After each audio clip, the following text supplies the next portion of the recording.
Meus amados, podemos recomeçar? Olha, eu falei que poderíamos abrir para perguntas, se vocês têm, não quer dizer só pergunta, mas se você tem alguma coisa para acrescentar, algum conceito, algum pensamento que você lembrou que vai enriquecer. Então vamos dar essa oportunidade, mas eu pensei da gente limitar em 15 minutos no máximo, porque depois a gente vai voltar com outro tema, pensamos em terminar 10 horas. Tá certo assim? Alguém tem? Fica à vontade Fica à vontade de respondê-las ou não também. São 3 questões.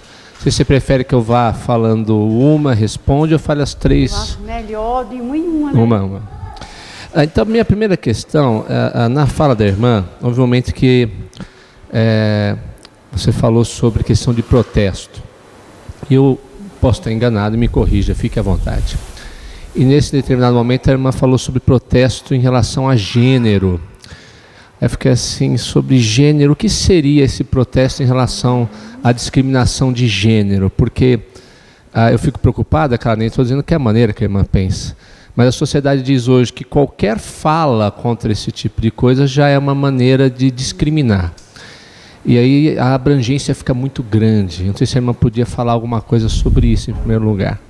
Quando falo de gênero, eu não estou falando de nenhum pensamento meu no momento, foi para a homossexualidade. Certo. Gênero para mim é mulher e homem, macho e fêmea.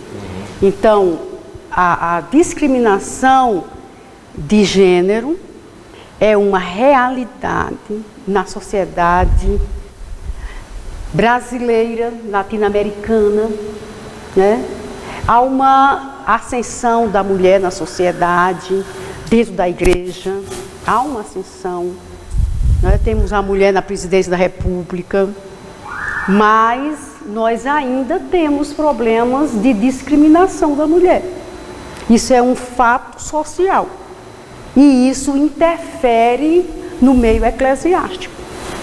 Existe dentro, por exemplo, da faculdade metodista, uma matéria, a teologia feminista.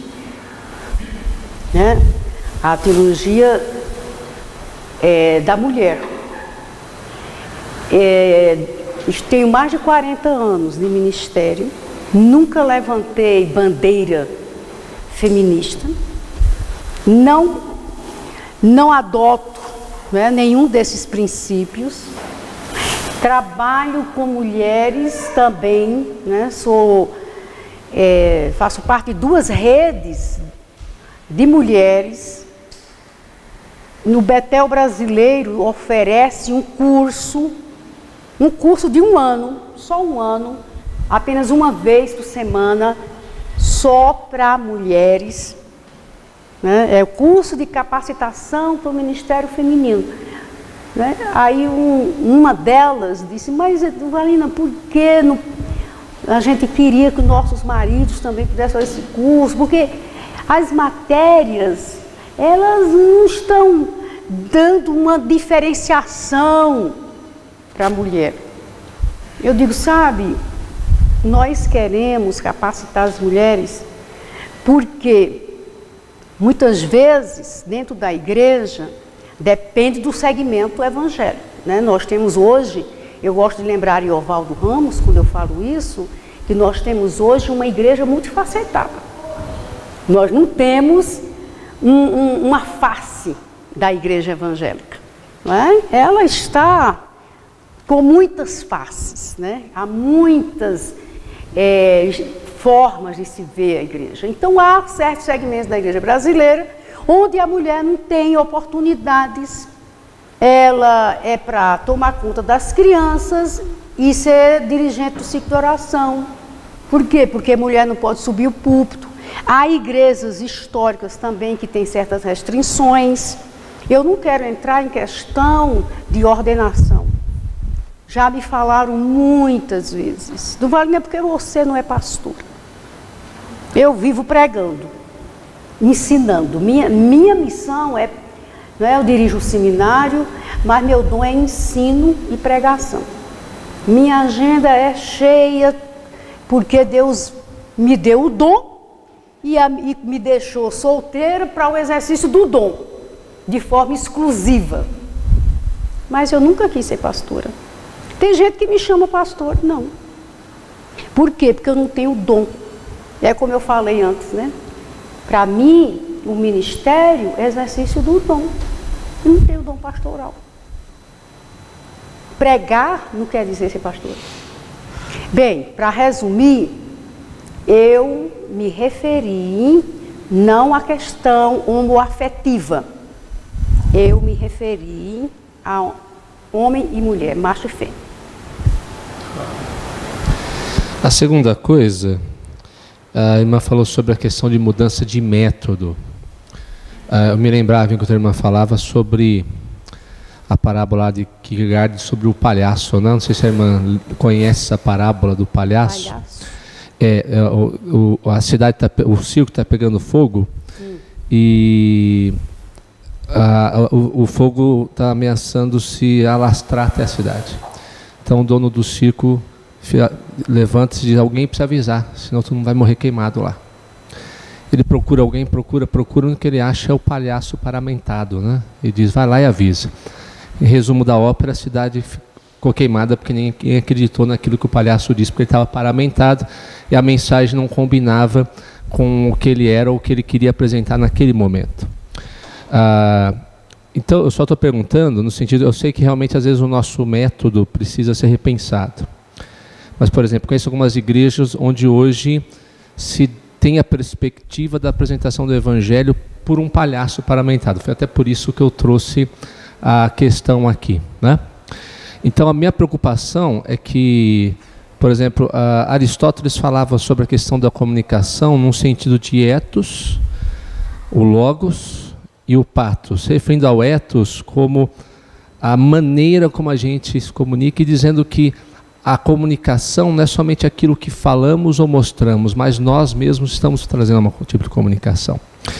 Então, tendo dito isto, quais seriam as sugestões que a irmã traria em relação a uma visão ou uma revisão dos métodos? Não sei se seria oportuno falar sobre isso agora, se há tempo, pelo menos, olha, um exemplo seria tal coisa.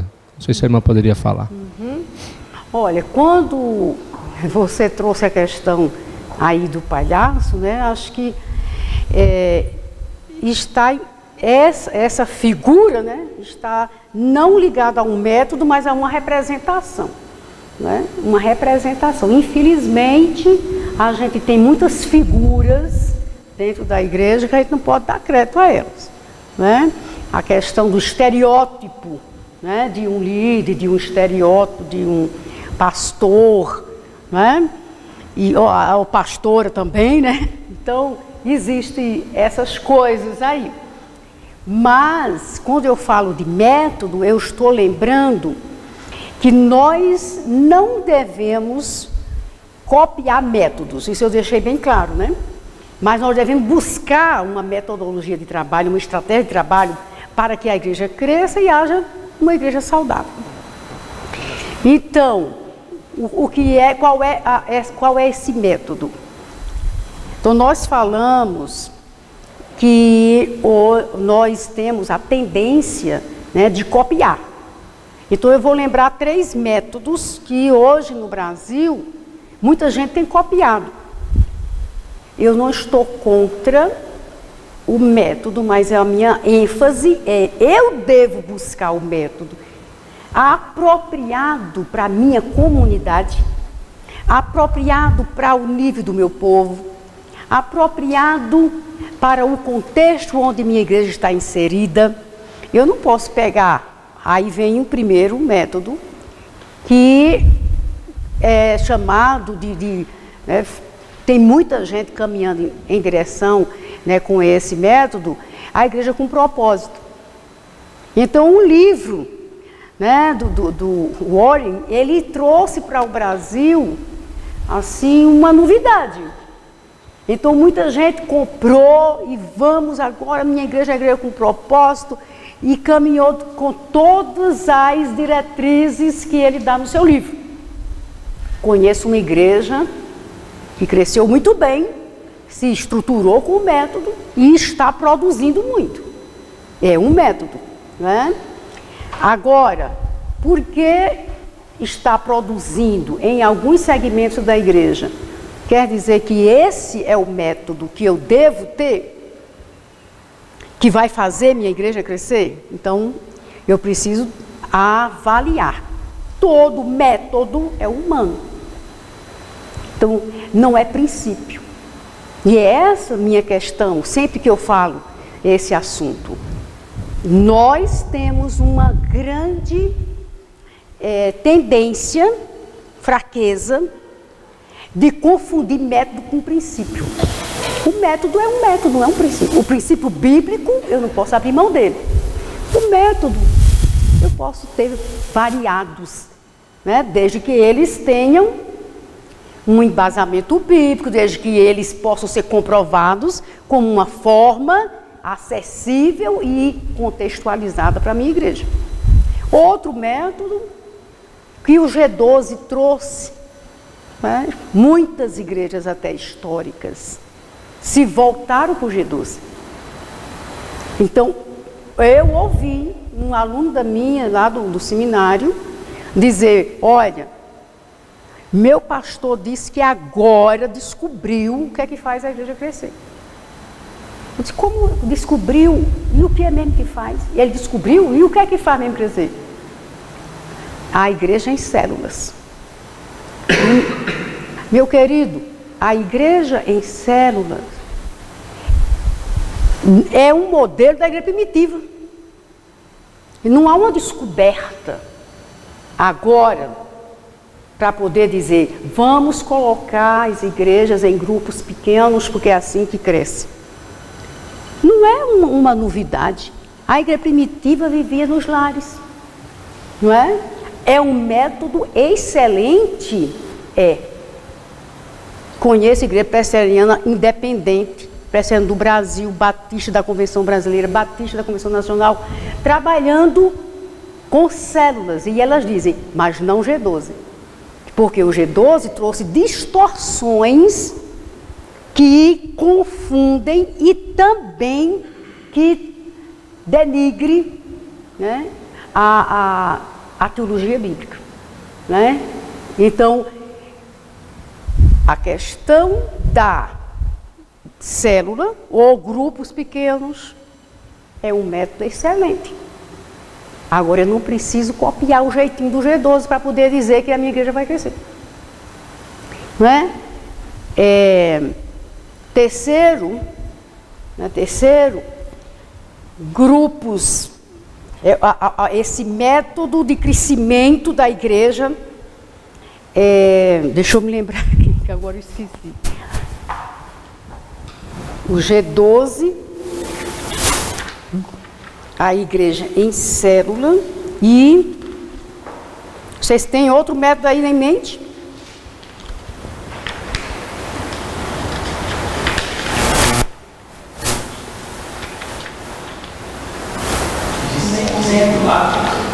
O método de discipulado, né, tem sido, né, bem trabalhado, né? Agora, cada grupo, agora lembrei da igreja, né, da Coreia, né, a igreja que mais cresceu, que levou muitos países a copiarem, né, a sua forma de trabalhar. Né, a metodologia do Po Yang-Shu naquela época, né? Então, uma igreja que também é dividida em células, mas que tem um diferencial, porque a igreja, ela se une, né, dentro das suas celebrações, né? Não é somente o discipulado em si. Diga. Eu vejo lá nas várias igrejas do meu bairro, o método de entregar folheto. Só que simplesmente se entrega folheto, que às vezes é a única forma que eles têm como É. Né? Quase nunca, na verdade, tem que ter um acompanhamento, você tem que auxiliar, tem que ajudar a pessoa. É um método de evangelização, né? Agora, lembrei, né, quando a igreja, ela departamentaliza os ministérios, né, como uma forma de crescimento. Aí eu botei a palavra, departamentaliza. Né, que aí vem um problema. A igreja se torna departamentos, ao invés de ter um corpo em serviço. Então, esse aqui é o departamento de missões, aqui é o departamento de evangelismo, aquele do louvor, aquele da educação. Né? E parece que temos o quê? Várias igrejinhas dentro da igreja. Porque o corpo não se desenvolve no crescimento natural, como o crescimento natural. Então, cresce dentro dos departamentos. E isso quebra a unidade do corpo. Porque eu sou desse departamento, não sou daquele outro. Não é? E não há uma unidade no serviço. Para mim é o suficiente. Tem mais alguém?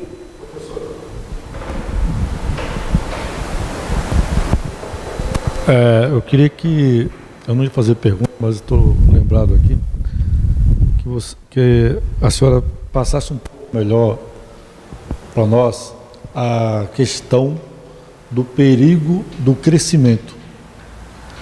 Até quando ele é tão perigoso e diferenciar crescimento de inchaço, que nós estamos vendo hoje, né? Eu lembro que você falou um pouco sobre isso aí. Eu lembro que na sua fala você falou que a igreja está crescendo como deveria crescer. E o crescimento original é promessa, é divino. E qual é o perigo que hoje as igrejas históricas, muitas delas, estão quebrando por causa desse inchaço? Muitas divisões históricas, chamadas históricas. Divisões?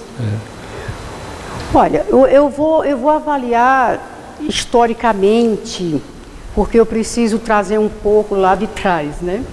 Então, até a década de 60, né, a igreja, ela era uma igreja, a igreja evangélica era uma igreja unificada, né?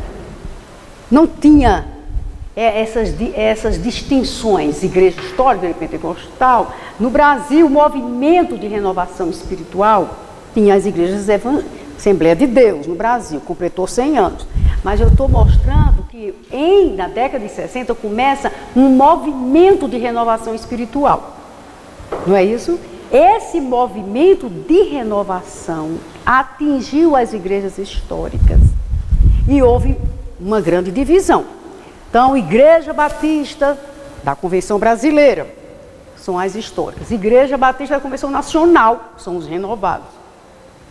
Igreja Presbiteriana renovada, Igreja Presbiteriana do Brasil. E aí vai essas divisões que aconteceram devido a esse movimento de renovação.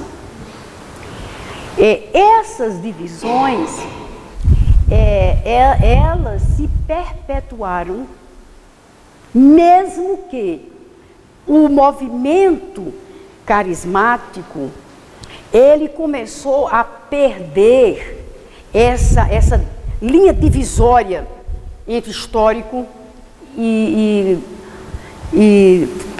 carismático. Perdeu por quê? Porque hoje você não pode dizer assim, não, aquela igreja ela é histórica, mas o pastor, ele tem uma vida cheia do Espírito, tem renovação espiritual, aceita a renovação espiritual, tem até dons do Espírito. Eu fui numa igreja presbiteriana do Brasil, fui pregar lá em Juiz de Fora, eu vi dentro da liturgia, né, certas práticas que me assustou. Eu sou de uma igreja histórica chamada Igreja Congregacional, então me assustou. Mas sou uma pessoa que creio né, nos dons, na contemporaneidade dos dons, aceito o movimento do Espírito Santo na igreja brasileira. Não sou pentecostal, mas aceito. Então, essa pentecostal no sentido de denominação, né? Então, esse crescimento da igreja, por causa da renovação e por causa dessa, que não há mais essa distinção como havia nos primeiros anos da renovação espiritual, fez com que a igreja começasse a crescer a partir das divisões ao invés de conversões. Que isso aqui é uma coisa que a gente tem que confessar, que é um pecado, né? É um pecado e entristece o Espírito Santo, porque é mais fácil você sair com um grupo quando você discorda da liderança do que você perdoar e procurar ajustar a relação. O bíblico é você quebrar as barreiras, é você confessar o pecado, é você procurar a comunhão com o outro e ajustar as relações. Isso que é bíblico. Quando Jesus disse, você vai trazer aqui uma oferta. Mas, você sabe, se tem alguma coisa contra o seu irmão, vai lá primeiro e confessa. Reate a comunhão. É mais fácil você sair. Saiu, então você está com outro grupo. Aí o que acontece? Esse movimento, aí eu vou chamar não apenas de renovação espiritual, mas esse movimento neopentecostal, porque já é outra fase. Não é verdade? Já é outra fase. Esse neopentecostal tem uma característica personalista. Então, o pastor é o personagem, a pessoa que tem autoridade, poder, comando, e ele é quem determina o que tem que ser feito na igreja. Não existe uma assembleia, como nas igrejas históricas, não é? Não existe uma prestação de contas. Então, faz o que ele acha que é bom e que é certo, e ninguém pode dizer nada. Então, é muito melhor eu ter uma igreja, eu sendo esse líder, né, que tem todo o poder de mando, e que as próprias ofertas, sou eu quem determino como é que ela vai ser usada, sem ter um relatório financeiro para a minha igreja. Então, é muito mais fácil eu abrir uma igreja. Aí vem a crítica dos sociólogos. Abrir uma igreja é um grande negócio, porque a igreja se tornou empresa. Infelizmente. Aí vem outro fator, que é o fator dessa teologia da prosperidade. Então eu vou atrair as pessoas para elas se sentirem bem, para elas terem autoestima, para elas terem bens materiais. Agora, eu estou ensinando o evangelho puro, eu estou levando essas pessoas à conversão, porque eu fui fazer umas compras um dia, e a pessoa, conversando com a pessoa, ela disse, eu sou de tal igreja. Disse, você lembra da sua conversão? Não, eu estou lá porque eu gostei da igreja. Quer dizer, esse crissinchaço que você está chamando é preocupante demais. Por quê? Porque as pessoas estão indo para a igreja não porque elas estão se convertendo ao evangelho, entendendo a doutrina da justificação, da conversão, sendo ensinadas para crescer espiritualmente, para a santificação. Não tem estudo da palavra. Então, é o que diz lá em Oséias, meu povo perece por falta de conhecimento. É um crescimento verdadeiro. Eu não vejo como um crescimento de qualidade. Eu não vejo. Agora, eu não posso também negar que essas igrejas têm alcançado pessoas que muitas vezes a igreja histórica não alcança. Elas se convertem, algumas se convertem de verdade pela palavra, às vezes não pela pregação, mas pela agência do Espírito Santo no uso da palavra. E essas pessoas vão procurar uma igreja séria. Eu tenho vários alunos que eram de igrejas neopentecostais e que saíram porque entenderam que precisavam conhecer a palavra. Então, é uma situação triste, não é? A gente vê esse mercado, é o que Paulo chamou, né? Mercadejando a palavra de Deus. É uma realidade hoje. E a gente vai concordar com isso? Claro que não. Claro que não. A gente vai dizer que esse crescimento é genuíno? As provas estão dizendo que não. Agora, uma coisa é certa, Deus conhece os fiéis. Eu não tenho poder nenhum de julgar. Não é? Mas o Senhor conhece os que lhe pertencem, não foi assim? Que diz o texto, né? O Senhor conhece os que lhe pertencem. Bem, gente, nós fomos mais do que devia. Eu me prolonguei. Desculpe aí, mas a gente vai ver agora esse tema. Eu vou fazer uma pontuação sem muito comentário, tá certo? Então, o compromisso do estudante de teologia e o crescimento da igreja saudável. O que eu quero focar aqui é esse compromisso, tá? Então, a teologia ela deve estar comprometida com a pregação da igreja. Então, quando nós estamos iniciando com isso, né, nós estamos lembrando o quê? Que a teologia, ela não pode ser uma tarefa da cátedra, dos eruditos, né, um aumento do saber teórico. Essa parte teórica é acadêmica, ela é necessária, claro, evidente, por isso que você está fazendo teologia, só que não é só isso, né? Nós precisamos do compromisso, e o nosso compromisso, antes de tudo, é com a pregação, é a pregação da palavra, como disse Paulo. Deixa eu voltar aqui, eu pensei que tinha um texto aí, mas não está. Diz Paulo para Timóteo, né? Vocês conhecem muito bem, prega a palavra. Nosso compromisso é a pregação do texto sagrado. Então, para pregarmos a palavra, nós precisamos ser um seguidor de Billy Graham. Em que sentido? Billy Graham, quando pregava, ele pregava de Bíblia aberta, né? E ele repetia constantemente, a Bíblia diz.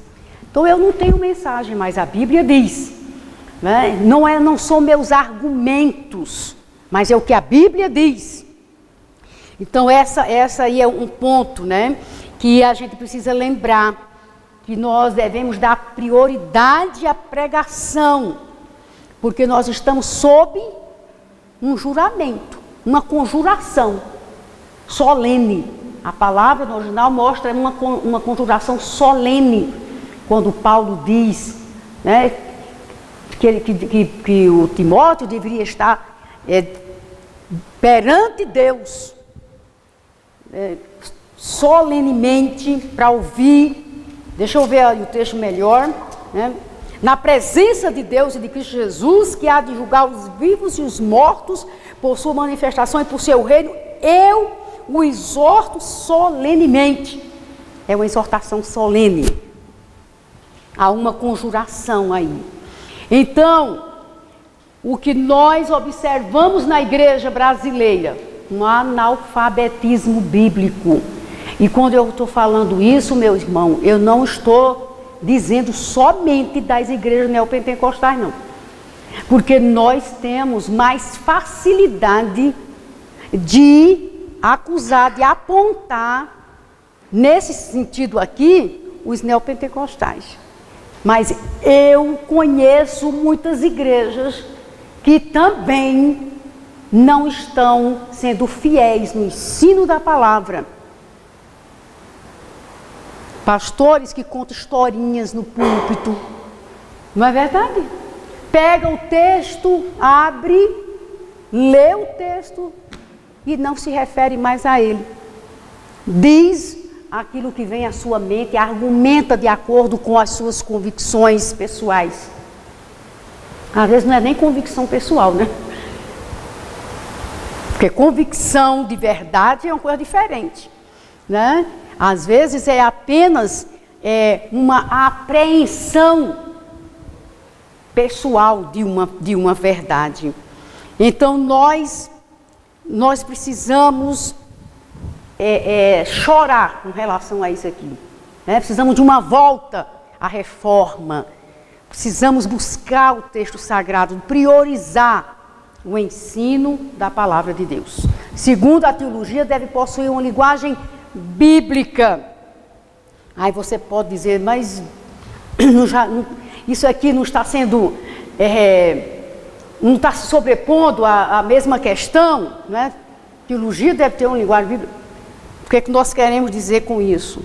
O compromisso com uma linguagem bíblica é não filosofar, assim como tem as igrejas neopentecostais de usar a palavra, não usar a palavra, mas ficar contando historinhas, não é? Ou piadinhas até no púlpito. Muitas vezes nós também, por outro lado da igreja, pecamos filosofando em cima do púlpito. Ou trazendo referências ao texto original, quando as pessoas não têm nem percepção daquilo que eles estão ensinando. Então, o que é que nós precisamos? Lembrar que a técnica, ela precisa dos códigos essenciais e do vocábulo acadêmico convencional. Então, nós não podemos estar usando constantemente uma linguagem técnica ou uma linguagem da liturgia. Nós precisamos ter uma linguagem bíblica. Outra questão é o neurolinguística, que é tão usado pelos pregadores, né?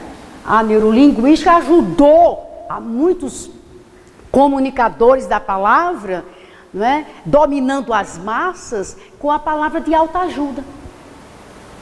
Eu fui convidada para falar num congresso de mulheres. E a mulher que veio me convidar, líder de uma igreja muito grande, muitas mulheres para esse congresso, do Vale, eu quero que você pregue sobre autoestima. As mulheres precisam se amar. Eu digo, minha irmã, se você me quer pregando no seu congresso, eu queria que você lembrasse que a minha percepção de autoestima e amor próprio diz respeito à nossa inclinação em obediência e submissão à cruz. É a cruz que levanta a autoestima. Porque a cruz nos nivela como humanos, como pecadores, e a cruz nos coloca como objeto do amor de Deus. Se é por aí a autoestima, tudo bem. Mas nessa é a nossa preocupação. Então a linguagem, ela precisa ser bíblica. Nosso compromisso é esse. Fazer entendida a mensagem do Evangelho como está na palavra de Deus. Nós cremos na inerrância do texto. Então essa palavra precisa ser ensinada em toda a sua verdade. E aqui eu estou lembrando outra grande preocupação, né? Pastores que pincelam textos e fazem a sua teologia de textos isolados e não pregam toda a verdade de Deus, como Paulo ensinou. Estão lembrados lá em Atos, quando ele fala para a igreja, para os presbíteros de Éfeso. Ele disse, eu lavo minhas mãos, porque eu não deixei de vos ensinar todo o desígnio de Deus. Agora eu digo para vocês, eu gosto do equilíbrio, eu sou pelo equilíbrio, porque equilíbrio é sinônimo de maturidade. E se a gente está no caminho do ministério, a caminho do ministério, ou já no ministério há longos anos como eu, a gente precisa lembrar que que o equilíbrio é essencial. Então, por que eu estou dizendo isso? Porque às vezes é mais fácil eu olhar para um neopentecostal e dizer, ele pincela só o texto de prosperidade. Mas eu quero dizer que há muitos pregadores que não são pentecostais, mas que pincelam só os textos que confirmam a confissão de fé da igreja. A sua teologia é a teologia da igreja. Percebe que isso é também uma grande preocupação, uma grande fraqueza? Nosso compromisso é toda a verdade. Gênesis a Apocalipse é todo o desígnio de Deus, toda a palavra de Deus. Vamos adiante, a teologia tem que ser cristocêntrica, essa é a nossa preocupação, nosso compromisso com aquilo que pregamos, não é verdade? Então eu não posso esquecer que é Cristo no centro da teologia. Não é somente, né, no centro da cristologia, né, da soteriologia. A cruz, a salvação, a obra redentora. Não, meu irmão, Cristo de Gênesis e Apocalipse, porque nós pregamos a Cristo. E esse Cristo não veio a partir do nascimento, a partir do conteúdo neotestamentário. Esse Cristo está presente em todo o texto sagrado. E essa preocupação, não é, com a mensagem, a teologia cristocêntrica, nós queremos lembrar que existe hoje, por causa do pluralismo religioso, pluralismo social, ideológico, nós temos um grande desafio diante de nós. Por quê? Porque você é muito bem aceito se você falar de Cristo suprindo as necessidades, de Cristo como aquela personalidade histórica.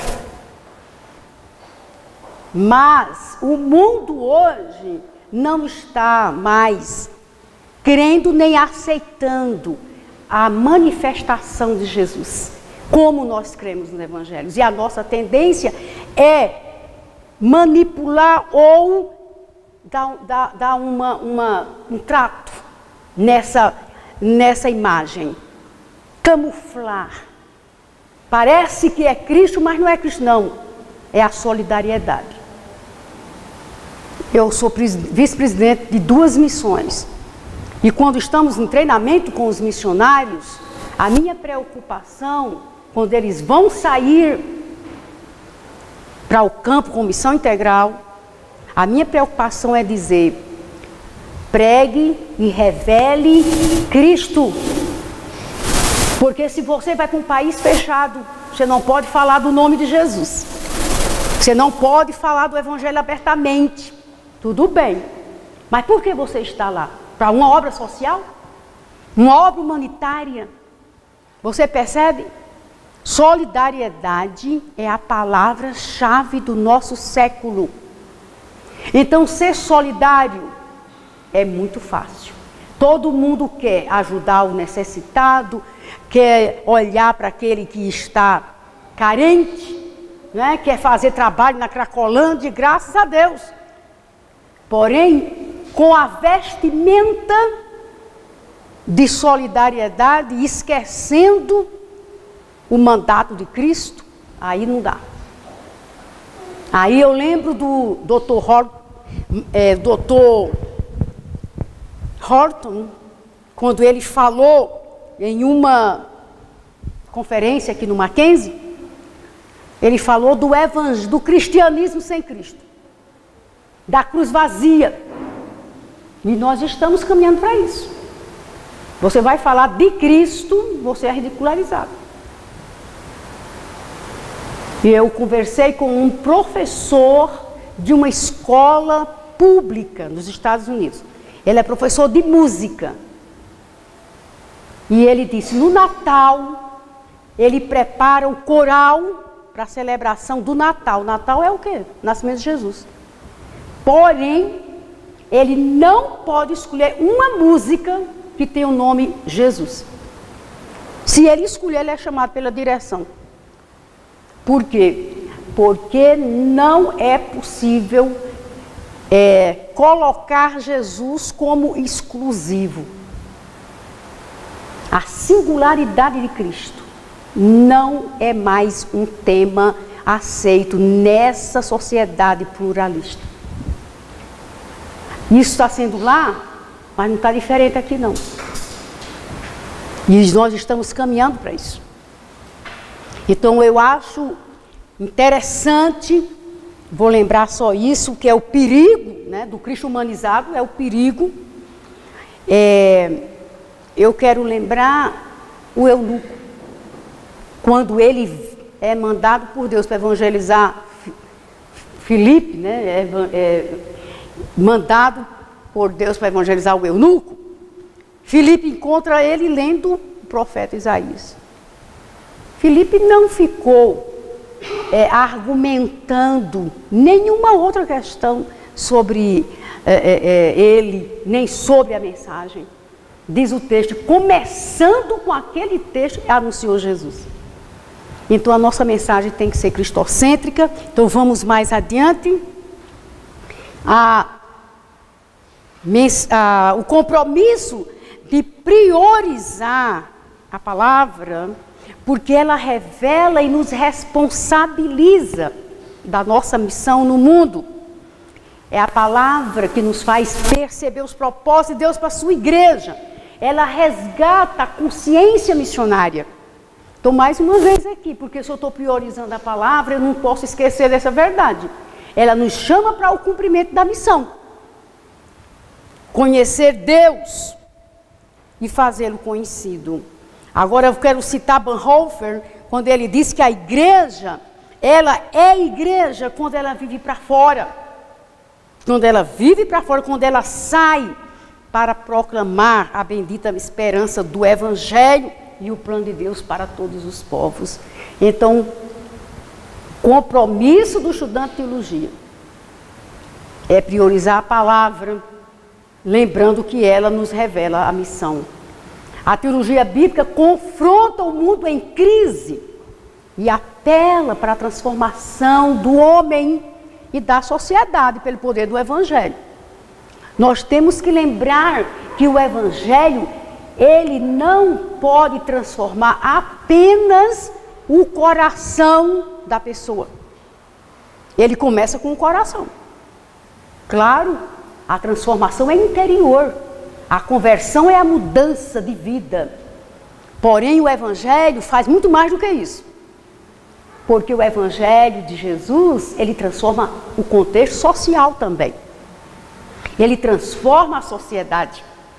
E isto é percebido nos trabalhos missionários, né, quando eles vão a comunidades menores. Por exemplo, os indígenas do Brasil, nós temos exemplo de missionários que ali, trabalhando com aquele grupo, mudou a forma de ser. Não mudou a cultura no sentido de costumes do povo, mas transformou a cultura com os valores do Evangelho. Então, é esse poder, né? Como é o lema de Lausanne. Qual é o lema de Lausanne? O Evangelho todo, que não é somente o passaporte para o céu. É o Evangelho todo, para o homem todo, não é somente para o espírito, é para o corpo, alma e espírito. É o homem como ser social, como cidadão, como pai, como mãe, né, como profissional.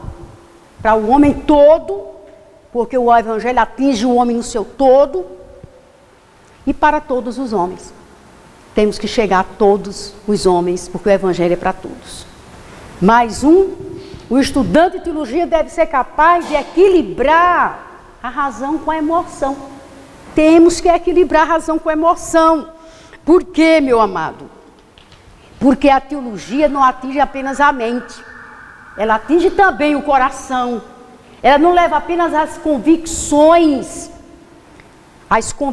e aos conceitos que precisam ser mudados na estrutura do nosso cognitivo.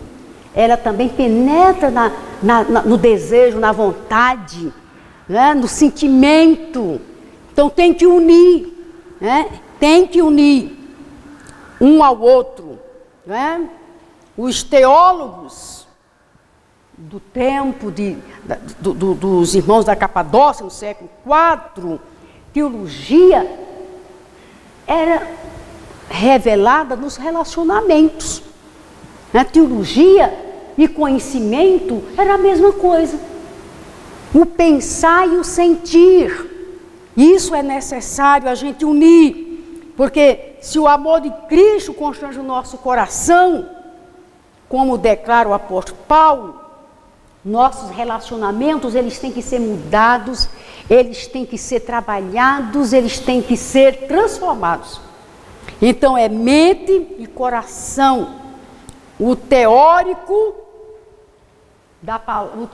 estudo teórico da palavra, ou teórico da teologia, ele se une ao sentir, né? O pensar e o sentir ao mesmo tempo. O reverendo Elvin César diz que a teologia parece algo frio para produzir conhecimento e cultura sem o calor espiritual. Mas o estudante de teologia precisa estar comprometido em equilibrar mente e coração. O saber com o sentir. Porque o Evangelho de Jesus, ele pode unir os dois. Ele não pode ser só racional, mas ele também não pode ser só emoção. A emoção é boa, é necessária. O que a gente tem que atacar é o emocionalismo. Já é outra questão. Mas a emoção, nós precisamos disso. Como você contempla a paternidade de Deus, o amor de Deus, como ensinar a graça salvadora de Deus sem emoção no coração, não é? Sem sentir o pulsar do coração. É impossível. Aí eu quero também lembrar para você, por último, que a teologia se faz com a oração. A verdadeira teologia se faz de joelhos. É impossível você fazer teologia, refletir sobre a grandeza do Criador, refletir sobre o plano salvífico de Deus sem uma atitude de oração, sem um quebrantamento de alma, sem o vislumbrar dessa graça, sem a contemplação na oração. Lembrando que a teologia bíblica conta a história daqueles servos de Deus, como se relacionaram com Deus, como falavam com Deus, como ouviam Deus. Isso é relação. E a relação se aprofunda na oração. Os salmos, que significam os salmos? As orações de Davi, as orações de Asaf, as lutas interiores expressas na presença de Deus. Aí a necessidade do teólogo sair da terceira pessoa para a segunda. Tu que me fizeste, Senhor. Eu quero ser como tu me fizestes. Eu quero ser, foi tu que me fizeste e eu quero ser aquilo que o Senhor escolheu para que eu seja. É essa intimidade com Deus que só é conseguida com a oração. O teólogo que ora, ele discerne as verdades da teologia com profundidade, porque ele não apenas conceitua Deus na teologia, ele não apenas repete os pressupostos teológicos de Calvino, de Armínio ou de quem quer que seja. Ele pode verbalizar a grandeza desse caráter divino, dessa graça divina, desse Deus Pai, desse Deus amigo, desse Deus que se revelou a nós. Então é preciso orar. E a gente sabe que nenhum conhecimento teórico, nenhum conhecimento conceitual substitui o conhecimento da revelação de Deus na nossa interioridade. E isto só se dá com oração. Quando a alma se cala e percebe a presença desse Deus soberano dirigindo a nossa vida e nos conduzindo ao cumprimento da sua vontade. Então é pela oração, e eu vou concluir lembrando que precisamos construir um perfil de estudante de teologia que ao mesmo tempo saiba teologar e missiologizar no uso das suas atribuições cognitivas. O teólogo pensa, mas também que tenha um coração de um santo, disposto a viver Cristo em seu testemunho pessoal, com uma espiritualidade autêntica, pela vida de oração e de adoração. Mas também precisamos do teólogo que tenha a coragem do desbravador, disposto a enfrentar os desafios do campo missionário e do crescimento da igreja. Esse perfil de teólogo que precisamos para que a igreja seja sadia na fé e possa expandir o reino de Deus na terra. Que o Senhor nos ajude nessa tarefa de fazer a teologia cumprir sua missão de servir a igreja. Que o Senhor nos ajude. Amém? Vamos orar?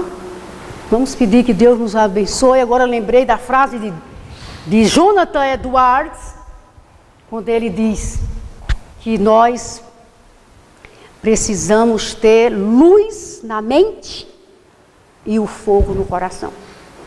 Jonathan Edwards foi o maior teólogo do seu tempo, mas ele entendeu que precisava de luz na mente, conhecimento, e o fogo no coração.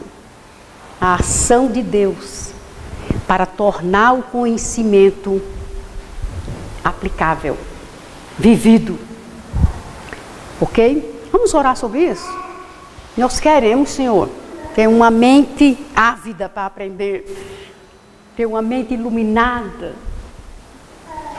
Queremos ter inteligência, para refletir as verdades bíblicas, mas também nós queremos fogo no coração. Senão a gente vai ser apenas teórico da fé.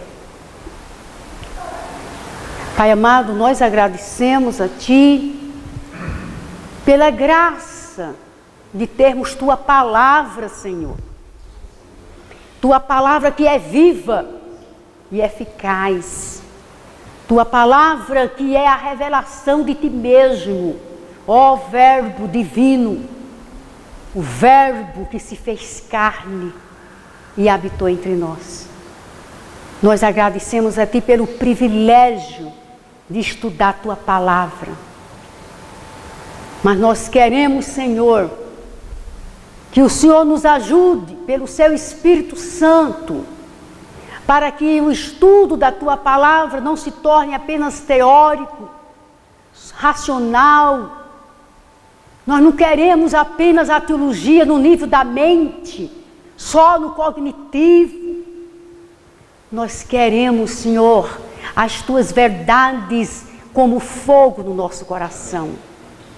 Queremos as Tuas verdades, Senhor, sentidas pelo nosso ser inteiro, que elas nos comovam, que elas nos façam vislumbrar a beleza do Senhor, que nos faça, Senhor, abrir a alma, não apenas para conhecer, mas para viver. Ajuda-nos na tarefa de levar a Tua igreja a um crescimento saudável, uma sã doutrina. Nos ajuda, Senhor, a fazer nossa parte. Ouve a nossa oração. Nos colocamos nas Tuas mãos para essa missão Em nome de Jesus. Amém.